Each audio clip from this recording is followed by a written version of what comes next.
So today I'll be playing Japanese grocery simulator, convenience store simulator on Roblox, while I tell you a couple of facts that I know about sharks. I don't really know why. It started about a month or two ago, but I've been really fixated with sharks, especially it started with the great white sharks. I watched a documentary about them on National Geographic, and then the Greenland sharks, and then the megalodon. So I'm actually really interested in the history of sharks. Not just sharks, I also like octopus and fish, and I've been contemplating doing marine biology for college, but that's not what this video is about. Okay, so to start off, I really think sharks are like cats, or at least the great white shark, because you know when they start eating people, and that sounds weird, okay, because often sharks are depicted as really violent and aggressive animals, but they're actually just curious. I think they're like babies, actually. If they weren't cats, they'd be babies. Now, great white sharks, when they bite a person in the water, they only do it because they haven't tasted the meat yet. Wow, that sounds weird. But it's like they take this one huge chunk off of the human, and then after that, they're like, oh, I don't like the taste of this, and they just swim off. It's really cute for me. Not like the taking a chunk out of a human, but I compare it to like a baby tasting an adult's food and thinking like, yuck, I don't like that. Anyways, they also have like, so you know their dorsal fins? They're really unique to the point where they could be like fingerprints. I was thinking of doing this in like a chronological order, so I was planning to talk about great white shark first, and then the Greenland shark, and then the megalodon. But like the facts are mixing up in my head. So you know why the Greenland shark lives so long? And by the way, these are the types of sharks that live until 600 years or so. They live really deep in the sea, to the point that there aren't any natural predators there. Not to mention, they really just float around, But after living for 100 years, the Greenland shark has a parasite that lives in its eyes, so it renders it essentially blind, And that really sucks, because you live and that really sucks because you live for about 600 years and you're blind for 500 of it. Also, they reach maturity by the age of like 150. So it's really hard to repopulate them, I guess, because they don't start having babies until they're 150 years old. That's like the lifetime of 2-3 human generations.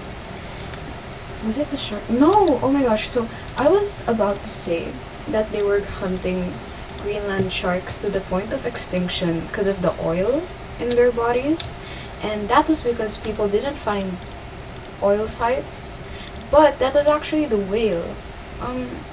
What whale was that? Oh, it was a sperm whale. So, sperm whales, they're actually really curious creatures. First of all, they have a lot of empathy, like octopuses. Okay, I'm pretty sure it's octopi, and it's raining outside. I don't think enemy heard, but I'll still continue. Okay, so wait.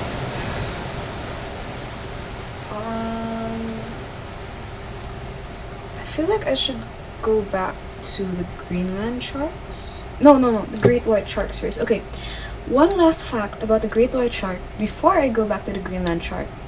You could tell that there isn't like a sequence in my head, like I'm just saying all the facts I know. So, the great white sharks, like if they find something that they're not sure what it is, they start bumping their noses against it, which is really cute, honestly. was trying to get a blushage from IKEA yesterday. I was ordering it online since there isn't an IKEA in my area, which is really sad. The nearest one is like 4 hours away. But the shipping fee was like twice the price of the blushage, which was really weird. So I guess I'll probably get a blushage sometime in the future. But so now we're done with the great white sharks. Onto the Greenland sharks. Oh yeah. So you know, with those unicelled organisms, single-celled organisms that live really, really long, like to millions of years, I don't think those really count because they're single-celled organisms. There's literally nothing else in it. But what makes the Greenland shark really, really interesting is the fact that it's an entire mammal and it's living for like, what, half a millennia? But that's also because all it does is float around. Now, I'm not sure about the exact mileage on that thing. And now I'm talking about it like it's a car. But I'm not sure about the exact mileage on a Greenland shark. I'm pretty sure it was like 1 mile per hour. So yeah, they're really, really slow. And sadly, I've forgotten how they hunt.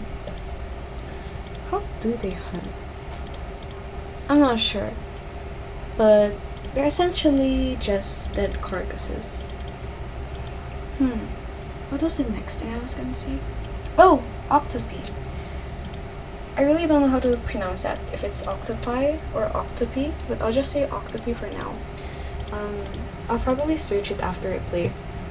So anyways, octopi, I think it's octopi. So octopi, they're really, really smart, and scientists consider them, well, first of all, they're the most intelligent mollusk. So animals that can use tool use for underwater animals are 0.01%, according to scientists. Anyways, and on Earth, there's really a lack of animals, I guess. I mean, the only animals that can use tool use on Earth are the monkeys, crows. Those aren't the only ones, sorry. I forgot the rest.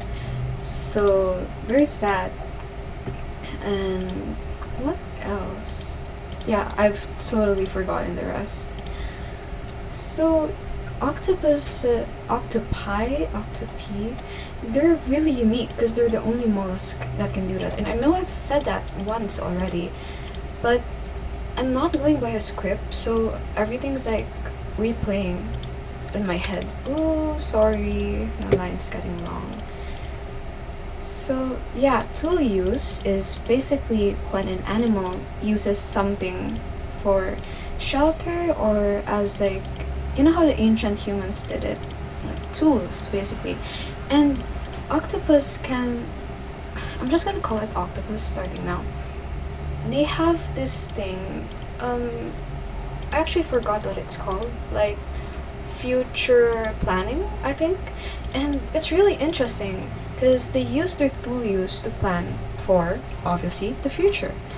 So, for example, when there's like an underwater storm coming or something, I have no idea what it's called, just that thing, underwater storm, whatever. When they know that that specific thing is coming, they find coconut. How do you say that? They find coconut, like like the shell, coconut shells, I think. They find those and then they hide in it. And the way they use it, they could also like run from predators while holding like coconut shells or other tools, which is really interesting because oftentimes animals don't have that level of multitasking, I guess. Yeah, octopus. And the next would be the megalodon. Okay, so people often say, like, what if the megalodon's alive in the Mariana Trench or something like that? Because the ocean's really vast and we've only explored a small part of it. However, I don't think that's... Oh my gosh, I'm working, sorry. I don't think that's possible. It's because In its life, a megalodon would shed a couple hundred teeth. Sorry, my grammar isn't working well. My mind's kind of split between the game and what I'm saying, to the point that I don't know what I'm saying, and I'm just saying, like, streamers, I don't know, my mind's blacking out. Anyways, as I was saying, megalodon. Okay, yeah, they're totally extinct, not only because of the fact that if they were alive, we would be finding a shit ton. I don't think I'm allowed to curse on YouTube. We would be finding a lot of megalodon teeth scattered everywhere. Because the thing is, like, yeah, we haven't explored everything in the ocean, but we would definitely have found their teeth, right? Also, back then, for the megalodons, like, they were on par with the Leviathan, which was the direct ancestor of a sperm whale right now. And the reason these two went extinct is because of the ecosystem. Okay, I feel like I'm saying a lot of wrong things right now, but my mind's mush.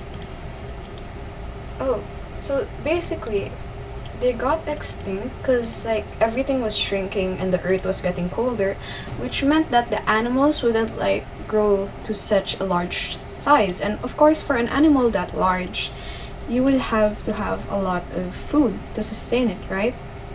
But yeah, that happened, died out. It's exactly like the Titanoboa, actually. These animals, they lived millions of years before humans started existing, and they just died out because the world was changing too fast. And what I really like about history is that it really puts into perspective how absolutely old the earth is, because we measure the earth by eons or millions of years or eras, and it's to the point that yes, the megalodon and the leviathan died out because the earth was changing quickly, but that quick of a change was considered like to happen over a couple million years, and humans are really recent. So I don't really know what I'm trying to say. I watched The Meg recently, with Jason Statham. I like it. It's unrealistic, but I liked it. I guess I do want to get into marine biology, but I don't know. I really prefer, like, I don't like eating seafood because I like sea animals really very much.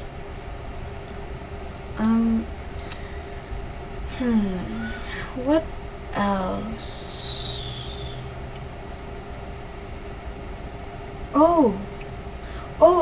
Yeah. Sharks, they don't have bones. They actually have cartilage, and cartilage is like the thing that makes up like your ears, and I believe our rib cages have cartilage. No. Sorry, I was thinking of like rhinoplasty, and I knew that people used like parts of the ribs or the ears for specific types of rhinoplasty, but cartilage is found in the ears and the nose. So this is so that they can be like flexible and everything, which is why everything we know about megalodons come from their teeth, because that's literally the only bones in their body, and they shed so much over their lifetime. And yeah, that's it really. Also, there are some sharks that can fit into your hand, which I think is really cute. But for now, I'll be focusing on my blahage. Yeah, I guess that's it. I don't really have anything more to say other than sharks are really cute. I'm getting a blahage, and yeah, I'm going to continue grinding. So, without further ado, bye bye.